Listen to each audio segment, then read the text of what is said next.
여러분 반갑습니다. 이번 영상은 댓글 리뷰를 해보도록 하겠습니다. 2030 여성들이 불만이 많은 이유.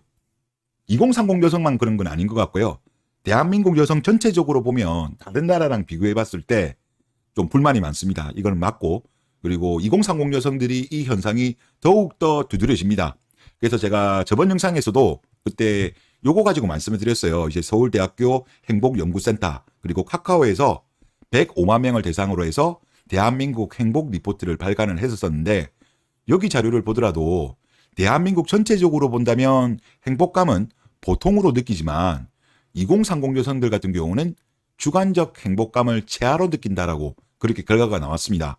그리고 이렇게 나온 이유가 뭐냐고 하면 물질에 집착하고 정서가 불안정하고 감사함을 덜 느끼며 남과 자신을 비교를 많이 하기 때문에 불행하게 느낀다. 이렇게 이제 그쪽에서는 연구하신 분들이 이렇게 풀이를 하셨는데, 제가 이번 영상을 준비하면서 조금 더 보강하려고 찾아보니까 이게 한국일보 기사로 제가 기억이 나는데요.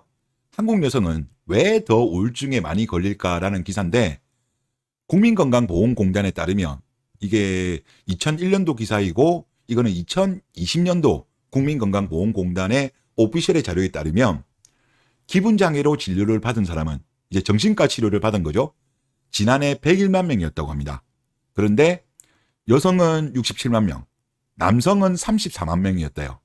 그러면 거의 2배 가까이 여성분들이 기분장애로 진료를 받은 겁니다.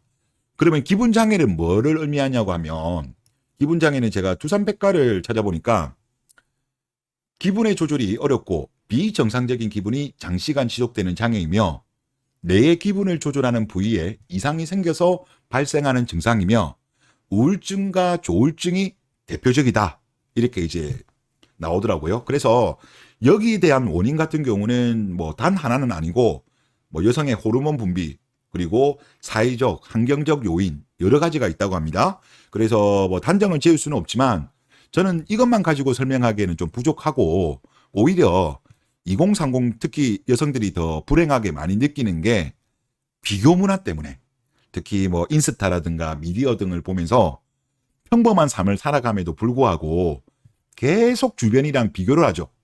그러다 보니까 평범한 삶이지만 인스타에서 보이는 잘 나가는 사람들, 미디어에서 보면 잘 나가는 사람들, 그들의 화려한 모습과 본인의 삶과 비교하면서 본인 스스로를 초라하게 느끼기 때문에 바로 이런 우울증, 조울증과 같은 기분 장애를 느끼는 것이 아닌가, 그렇게 저는 개인적으로 생각이 듭니다. 제가 의사가 아니니까 뭐 그냥 개인적인 의견이라고 말씀을 드릴게요. 그리고 여러분 댓글을 보겠습니다. 솔직히 한국 여자가 살기 좋은 곳 아닌가요? 치안이야 외국 여자들도 인정할 정도고, 군대도 안 가고 20대까지 연애 권력도 누리고 인생을 치열하게 안 살아도 됩니다. 뭐 남자들 같은 경우는 이제 결혼하려고 하면 돈을 모아야 되니까 엄청나게 치열하게 살죠. 그리고 뭘 어디까지 배려해줘야 하는지, 진짜 다시 태어나면 여자로 태어나고 싶네요. 정말 배가 불렀습니다. 감사지수가 낮다는 게 배가 불렀다는 거 돌려서 표현한 거라고 봅니다. 라고 하셨습니다. 그래서 제가 한번 궁금해가지고 구글에 한번 검색을 해봤어요. 다시 태어난다면 이런 설문조사가 있는가 한번 찾아보니까 2010년도에 그 알바몬 아시죠? 아르바이트 포털 사이트, 여기서 조사를 했더라고요. 대학생 1096명을 대상으로 해가지고 설문조사를 했는데, 대학 재학생 중 남학생 56%가 다시 태어난다면 여자로 태어나고 싶다. 절반 이상이죠. 이제 그렇게 이제 답변을 했다고 하고, 여성들 같은 경우는 또 이렇게 답변했다고 합니다. 39.9%가 남자로 사는 것이 여자로 사는 것보다 훨씬 편한 것 같다라고 답변을 했고, 상대적으로 남학생 같은 경우는 비율이 더 높았습니다. 대략 14%더 높게 여자로 사는 것이 남자로 사는 것보다 훨씬 더 편한 것 같다, 이렇게 답변을 했습니다. 그래서 뭐 진실은 뭔지는 모르겠습니다만은, 저도 만약에 제가 다시 태어난다면 저는 남자로 태어나고 싶진 않아요. 오히려 저는 여자로 태어나고 싶습니다. 오히려 남자의 삶이 무거운 것 같아요. 이 살아가는 게 상당히 좀 힘든 게 아닌가 싶은데, 여성들 스스로는 그렇게 생각하고 있는 건 아닌 것 같습니다. 예, 나중에 또 자료 보면 어느 정도 중립적인 자료도 나오거든요. 그거 한번 더 보시면 또 좋을 것 같습니다. 요 요약이 바로 나오네요.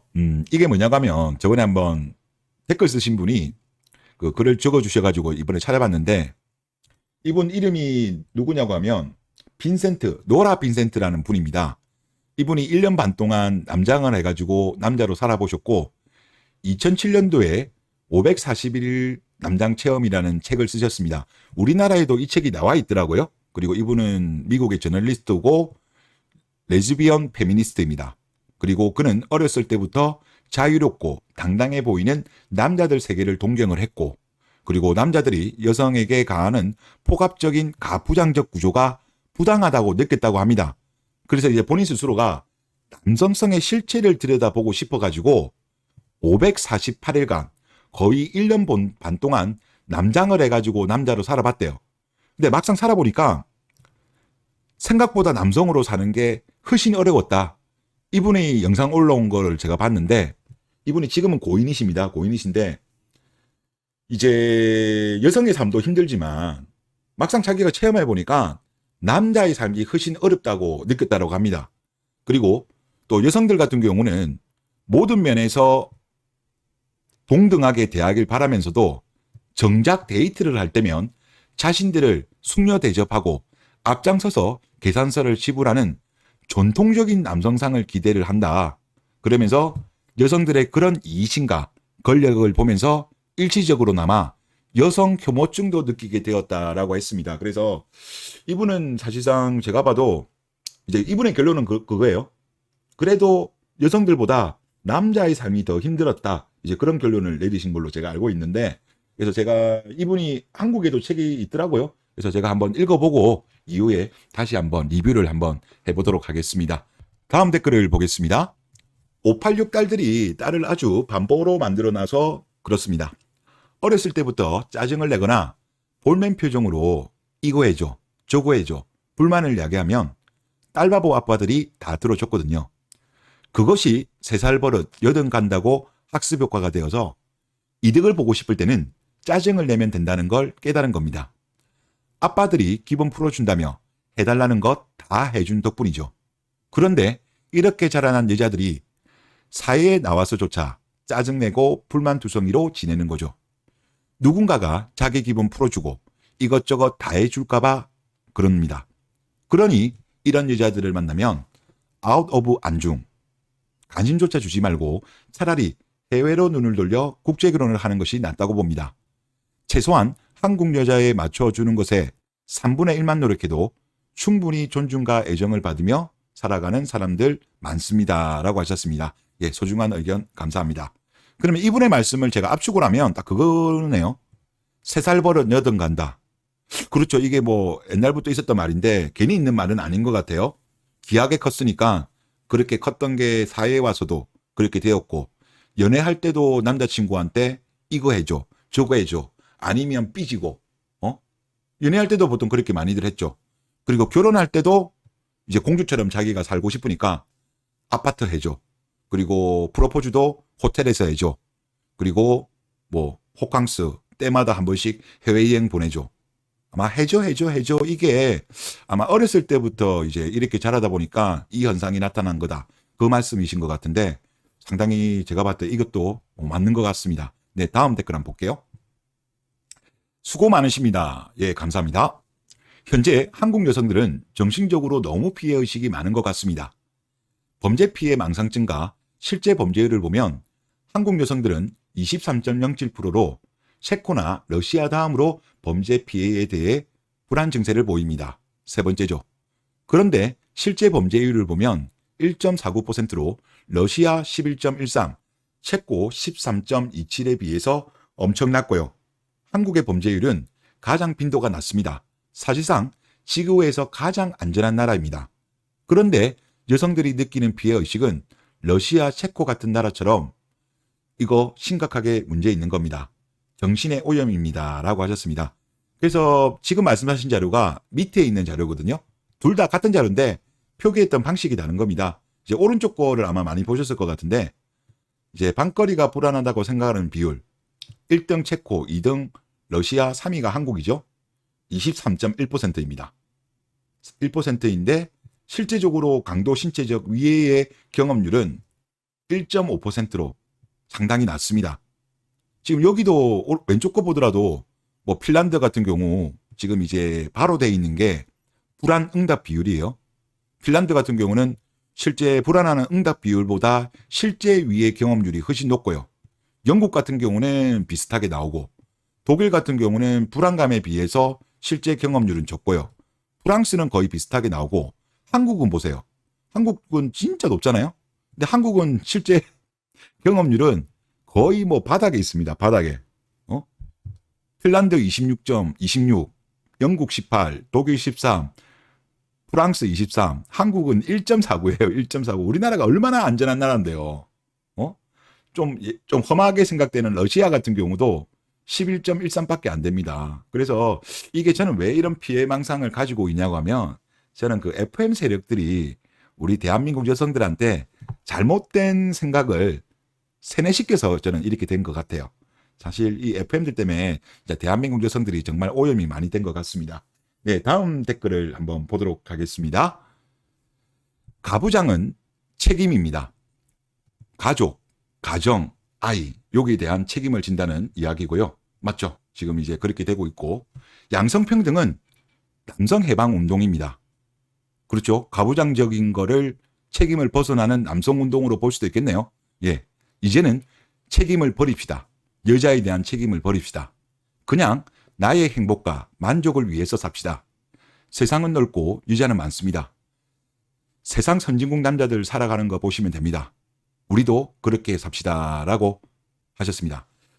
이제 서양 남자들 같은 경우는 우리나라 남자들이랑 전혀 다르죠. 엄청나게 보면은 여성들한테도 일 나가라, 일 안 나가면 막 보면은 그냥 구박을 엄청 많이 주면서, 대한민국 여성들 중에서 그 서양 남성들이랑 결혼해가지고 실제 거기에 적응하지 못해서 이혼하는 경우가 상당히 많습니다. 이제 어떻게 보면 양성평등으로 갈 거면 서구처럼 가야죠. 근데 대한민국 지금 여성들 같은 경우는 유리한 거는 양성평등, 그리고 가부장적인 것도 이 중에서 단점인 거는 하기 싫고, 단점인 거는 양성평등 부르짖고, 가부장제적인 부분에서 여성한테 유리한, 뭐 예를 들어서 생계를 남자가 책임진다든가, 아니면 결혼함에 있어가지고 남자가 집을 해온다든가, 이런 것 같은 경우는 또 가부장제적인 거를 외치잖아요. 사실 이게 보면 모순이죠, 모순. 그러니까 저는 이게 빨리 변해야 된다고 생각되고, 진짜 양성평등을 외치는 여성분들이라고 한다면 취집할 생각하면 안 돼요. 차라리 외치지 말고 가부장제적인 거를 그냥 인정을 하시면 모를까, 말은 양성평등을 외치면서 취집할 생각을 가지는 거는, 이거는 정말 이기적인 거다, 그런 말씀을 드리고 싶습니다. 네, 다음 댓글 한번 보겠습니다. 저는 해외에 나갈 일이 많은데 확실히 우리나라와는 정서가 많이 다릅니다. 서양 선진국들, 그리고 일본은 가족과 안녕과 개인의 릴렉스를 중시하는 게 느껴지는데, 우리나라는 좀 천박해요. 정신적으로는 개도국과 다를 바 없습니다 라고 했습니다. 뭐 저도 이 자료 방금 영상에도 보여드렸지만, 우리나라는 물질적인 풍요를 상당히 많이 중시를 하고, 그리고 OECD 국가로 했을 때 아마 2020년, 2021년 자료를 보더라도 38개국 중에서 삶의 만족도가 D에서 3등이에요. 우리나라보다 낮은 나라가 OECD 중에서 다 잘 사는 나라는 아니거든요. 우리나라보다 밑에 있는 나라가 트리키에, 터키, 그 다음에 콜롬비아 2개 나라밖에 없었어요. 말씀하신 대로 정신으로 따지면 우리나라가 그런 나라하고 비슷한 수준이에요. 실제 대한민국의 어떤 경제 규모라든가 이런 걸 보면 선진국에 들어갔다고 볼 수 있죠. 국민 1인당 소득을 보더라도 들어갔지만, 정신을 본다면 아직은 우리나라 경제에 발전한 만큼 아직까지는 따라가지 못한 것이 아닌가, 그런 생각이 들고, 우리나라 문화도 이제 더 이상 물질적 풍요에 중점을 두기보다는 가족을 중시하는, 그리고 어떤 개인의 릴렉스, 이런 쪽으로 가는 것이 옳은 방향이 아닌가, 그런 생각이 듭니다. 네, 이번 영상 여기서 마치겠습니다. 감사합니다.